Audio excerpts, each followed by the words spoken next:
Good afternoon, ladies and gentlemen. This is a beautiful day at the lake, as you can see. Over there you can see some fishermen going about their business.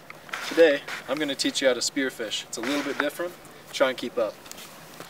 Spearfishing was developed in the Pacific Islands. Islanders would use sharpened sticks and bamboo reeds to hunt for fish. They'd go in shallow waters like this, looking for deep crevices and little caves where the fish would hide. When they spotted the one they would want, they would get it. Usually by jabbing it while they're out of the water, sometimes even in the water. Some of these earliest fishermen were able to actually see underwater well enough that they could see the fish and get a clear shot. Truly remarkable. Now, a couple different forms of spears. The one I have is a typical homemade one. Very, very simple, probably one of the easiest ones to use. There are some different variations like the Hawaiian sling. That's basically a projectile weapon, and it's very hazardous and is prohibited in this region. Now, before you go spearfishing, you need to make sure that you have all the verification and registration needed to go in this sport. I myself have a fishing license year-round, and you also need to make sure that you know the limitations of fish sizes, number of fish, in the lake that you're going to go spearfishing in. Most of the fish in this region are largemouth bass and bluegill. The best time of day to go spearfishing is usually in the morning or later in the evening when the bass are most active. Largemouth bass typically like colder, dark areas with lots of shade. Remember that when you are spearfishing, that you are aware of other people's whereabouts. You do not want to accidentally hurt someone or even kill them. It's very unlikely, but it is possible with a short-range spear such as mine. Remember that in spearfishing, you are going to be going underwater after the fish with snorkeling gear. Coming up right here is going to be our fishing spot for this afternoon. As you can see, there are no other people around. It is in the shade, and it is very deep. It's 25 feet in the deepest parts, although right now the water is a little low, so it'll give us a better shot at catching some, possibly 20-15 feet. Now in San Diego, about a year ago, there was a spear fisherman fishing off the coast, and he came upon a 60-pound tuna. He speared this fish, but the tuna did not go down and wrapped itself multiple times around a nearby reef. The man drowned because he could not go up for air. That is why, ladies and gentlemen, you always need to carry around a knife to either cut yourself loose from a fish that is too big for you, or to dispatch it yourself and then bring it up if you're too proud to leave it there.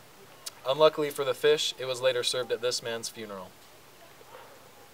True story. Well, you might be wondering why I'm carrying around a pink water noodle. I'll tell you. This is to house my fishing spear. 4-foot long, hot-rolled steel, 1/4 inch. Pointed at the end, the hose clamp and tubing for elasticity. How you use this basically is like a bow and arrow, or like shooting a pool, for instance. Pull back like this, much like a bow and arrow, then release. Underwater, this is too fast for fish to escape from. Now I must consider the route I must take. The best chance for finding the biggest fish, looking down at the crevices to see where the deepest parts are when I take my dive.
that, ladies and gentlemen, is how you go spearfishing.